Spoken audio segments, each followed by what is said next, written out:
तीसरी वाणी की तरफ बढ़ेंगे, लेकिन उससे पहले हम लोग प्रार्थना करेंगे। आइए अपनी आंखों को बंद करें।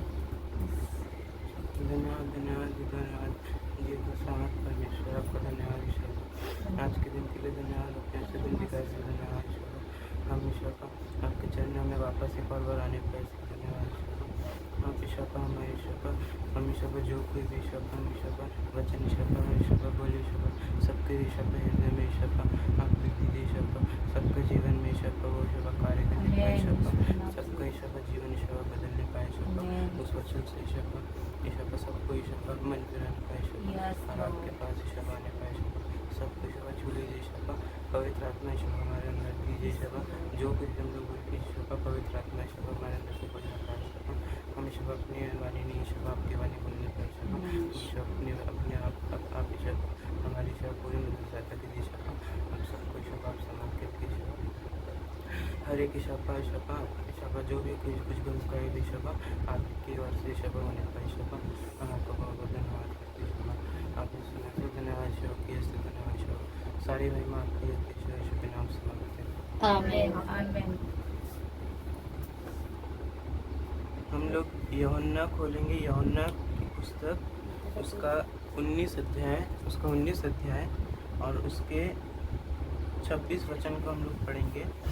इसमें इस प्रकार लिखा है कि जब यीशु ने अपनी माता और उस चेले को जिससे वह प्रेम रखता था पास खड़े देखा, तो अपनी माता से कहा, हे नारी, देख यह तेरा पुत्र है। तब उसने उस चेले से कहा, यह तेरी माता है। और उसी समय से वह चेला उसे अपने घर ले गया। इसमें यह तीसरी वाणी है जो यीशु मसीह ने क्रूस में जब वो थे उस वक्त कही थी।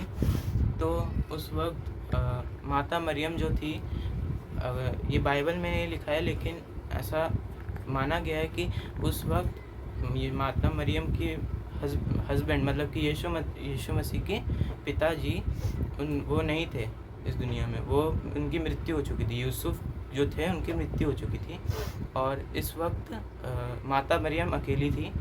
हालांकि यीशु मसीह के बहुत सारे भाई थे लेकिन कोई भी उनके साथ नहीं रहता था, कोई भी माता मरियम के साथ नहीं था, क्योंकि उस वक्त यीशु मसीह की मृत्यु हुई थी। तो उस वक्त यीशु मसीह की जब मृत्यु हुई, मृत्यु होने के लिए मतलब वो क्रूस में चढ़ाए गए, तो माता मरियम के साथ कोई नहीं था। माता मरियम को बहुत ज़्यादा दुख था, क्योंकि अगर किसी का कोई बेटा अगर ऐसा उनके सामने ही अगर मर रहा है तो मतलब कि सबको कितना दुख होगा, मतलब कि उनके माता को कितना दुख होगा कि उनका बेटा खुद उनके सामने मर रहा है। तो इसीलिए माता मरियम को बहुत ज़्यादा दुख था कि यीशु मसीह उन्हीं के सामने उनको इतना सताया जा रहा है।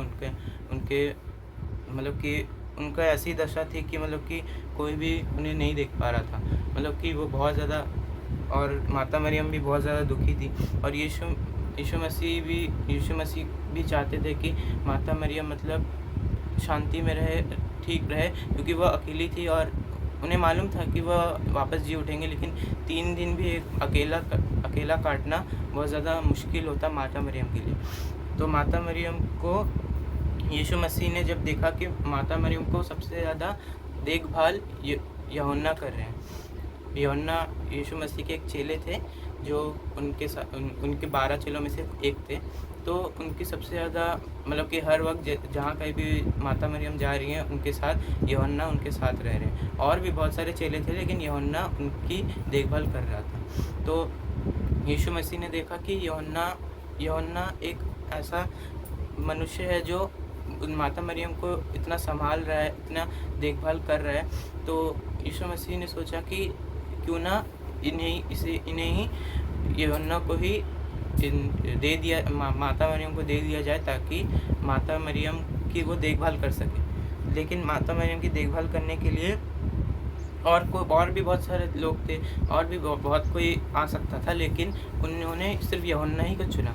यूहन्ना को इसलिए चुना क्योंकि फिर यूहन्ना के माता पिता जिंदा थे और उन्हें यीशु मसीह को मालूम था कि दूसरे चेले इन फ्यूचर मर जाएंगे। मतलब कि हम लोगों को मालूम है कि एक चेला तो उसी टाइम मरा जिस टाइम यहूदा इस्करियोती उसी टाइम मर गया था, जिस टाइम यीशु मसीह को चढ़ाया नहीं गया था क्रूस पे, और बाकी भी बहुत सारे चेले मर जाते, लेकिन यूहन्ना एकमात्र चेला था जो नहीं, मतलब कि सबसे ज़्यादा जिंदा जीवित रहा था। तो और माता मरियम को भी, मतलब कि वो उनका एक बेटा मारा जा रहा है, तो और वो कुछ दिनों बाद स्वर्ग में चले ही जाएंगे, तो माता मरियम के ध्यान कौन रखेगा? तो माता मरियम का ध्यान रखने के लिए उन्होंने यूहन्ना को चुना, ताकि यूहन्ना उसे अपना, जैसे यहाँ लिखा है कि उन्होंने ऐसा घोषित कर दिया था कि ये उसका पुत्र है, और माता मरियम को कहा था, यूहन्ना को कहा था कि ये आपकी माता है। तो यूहन्ना ही एकमात्र चेला था जो उसे माता मरियम को अच्छे से रख पाता, क्योंकि और कोई चेला नहीं था या फिर और कोई मनुष्य नहीं था जिसे यीशु मसीह देख पाते कि माता मरियम को रखने के लिए। और इसलिए क्योंकि वो अब जाने ही वाले थे, तो इसलिए उन्होंने पहले ही से अपनी माता मरियम के लिए एक स्थान चुन लिया था, ताकि वहाँ पे यूहन्ना और माता मरियम एक दूसरे की, मतलब कि एक दूसरे का ध्यान रख सके, क्योंकि यूहन्ना सबसे ज़्यादा जीने वाला मनुष्य था। और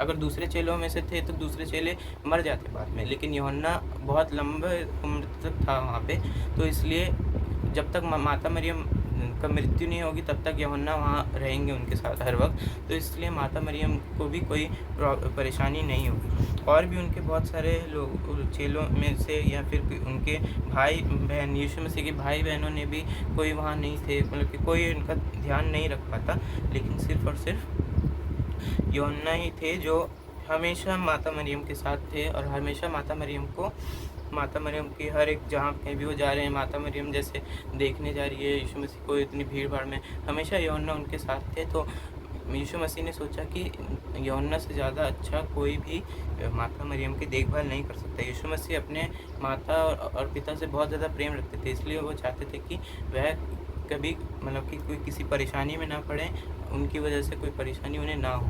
तो इसलिए उन्होंने पहले ही से उनके लिए जगह तैयार कर दी थी कि माता मरियम और यूहन्ना एक साथ रह पाए, वो एक दूसरे को अपनी माता और अपने बेटे के रूप में माने एक दूसरे को।